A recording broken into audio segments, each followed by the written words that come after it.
Entrevista capital en la que vamos a hablar de ese Consejo Europeo que se reúne esta tarde en Bruselas y en el que se va a hablar, entre otras cosas, del Brexit, de Rusia, de los aranceles de Trump y que va a confirmar el nombramiento de Luis de Guindos como vicepresidente del Banco Central Europeo. Santiago Carbó es catedrático de Economía y Finanzas de la Bank University de CUNEF y es director de estudios de Funcas. ¿Qué tal, señor Carbó? Buenos días.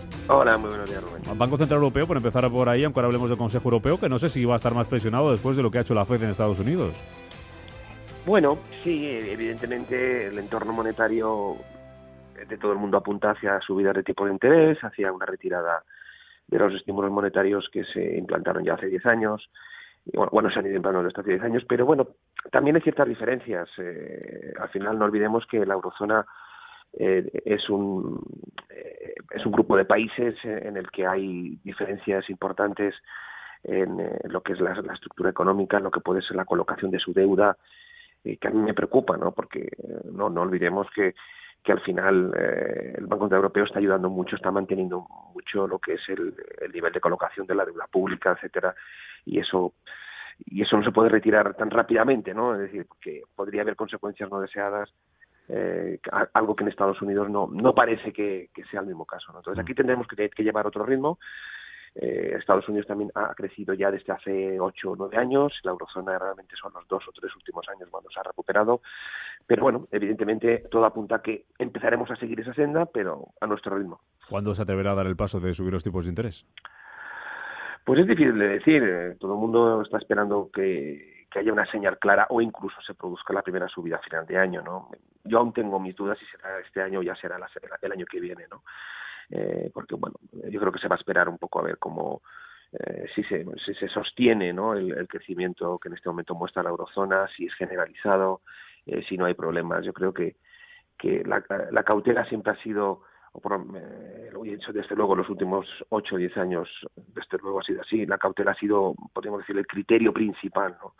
Y probablemente siguiendo ese criterio de cautela, pues esperemos algo más y sea en el 2019. Pero bueno, no se descarta que pudiera ser muy a final de año. Vamos al Consejo Europeo, profesor Carbó, Consejo Europeo que llega con Europa creciendo a buen ritmo, con un paro que se va reduciendo poco a poco, con cierta tranquilidad política también, después de que Alemania tenga gobierno. Vamos a ver qué pasa en Italia. Parece que al menos en Europa la cosa económicamente va bien, ¿no?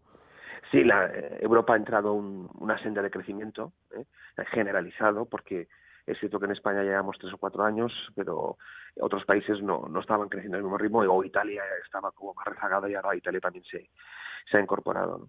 Entonces, es un momento mucho más dulce de lo que fue hace 6, 7 años, no olvidemos el 2012, el 2011, como lo pasamos, ¿no? Y sobre todo las dudas que hubo sobre el proyecto euro, porque en una fase de crecimiento es cuando podemos volver a recuperar pues todo lo que era el proyecto euro. El proyecto euro, pues prácticamente hubo que salvarlo del infarto en el 2012 con las palabras de Draghi, y ahora pues con crecimiento creo que sería muy importante avanzar en una infraestructura, en una integración, me refiero a infraestructura más bien pues institucional, ¿no?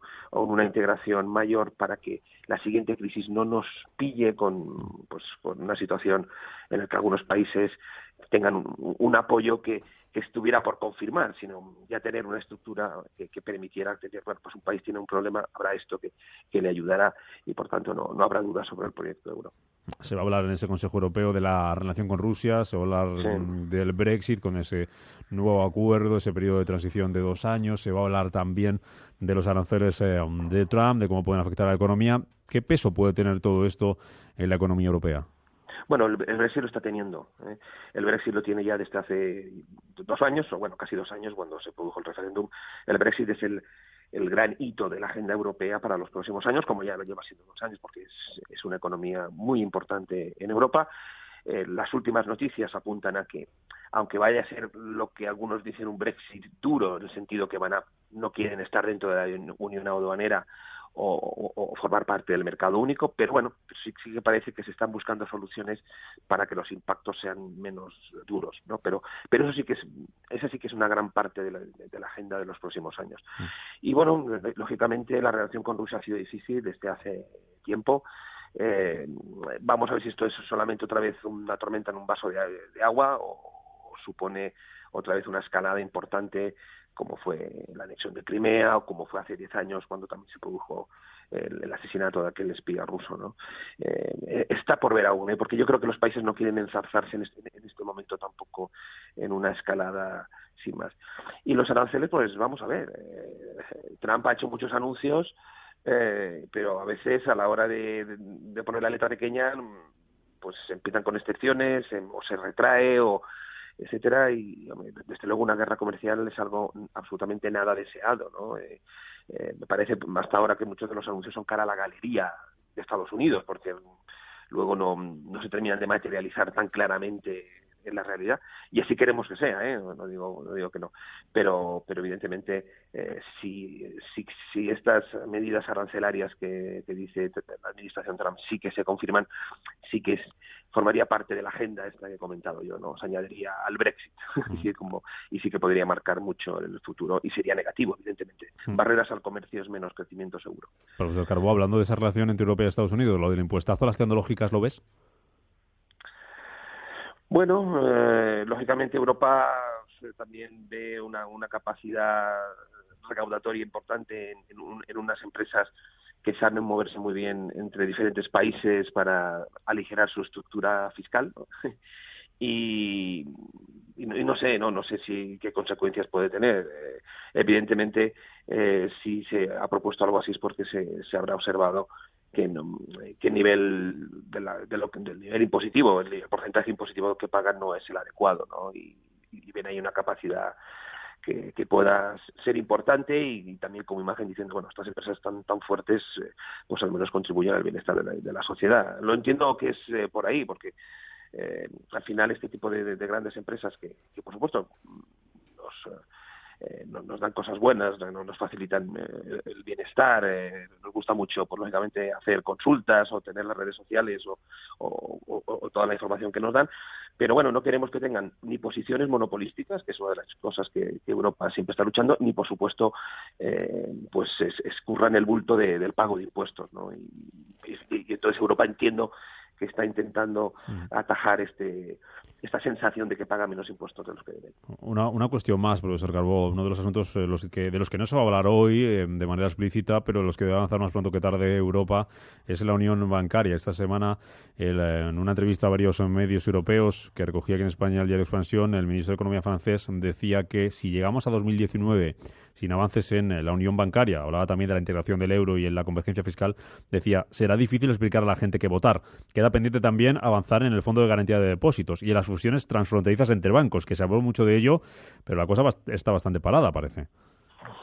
Bueno, es que ahora no es tan fácil realizar estas fusiones transfronterizas porque en este momento el sector se está moviendo hacia una transformación enorme en su negocio y en la forma que canaliza su negocio, que es la digitalización. Las fusiones transfronterizas, que es cierto que siempre ha habido muchas o ha habido resistencias nacionales, sobre todo si el banco absorbido era de un determinado país y por supuesto esas autoridades iban a poner alguna pega, pero en este momento hay que buscar fusiones que den valor o adquisiciones que den valor y no tengo claro que convertirte en un gigante europeo con una estructura muy pesada de costes te vaya a poner en una posición fuerte. Casi es mejor intentar posicionar en el ámbito de la digitalización financiera, ¿no? Por eso a lo mejor esto de las fusiones transfronterizas al 5 años sí que era algo que había que hacer, pero ahora pues a mí me cuesta más, es decir, y es verdad que sería el ejemplo palmario de que se ha producido la verdadera unión bancaria y es que tengamos entidades realmente europeas. Pero ahora en un sector muy regulado, hiperregulado, con una rentabilidad bajo presión, pues hacer operaciones, podríamos decir, de estética paneuropeas, no sé si lo que le conviene. Lo que le conviene es posicionarse muy bien ante lo que viene, que es una transformación enorme en el ámbito de lo digital. Veremos a ver qué sale de ese Consejo Europeo. Estaremos muy pendientes. Santiago Carbó, catedrático de Economía y Finanzas de la Bank University y de QNF y director de Estudios Financieros de Funcas. Gracias por madrugar con nosotros. Gracias a ustedes.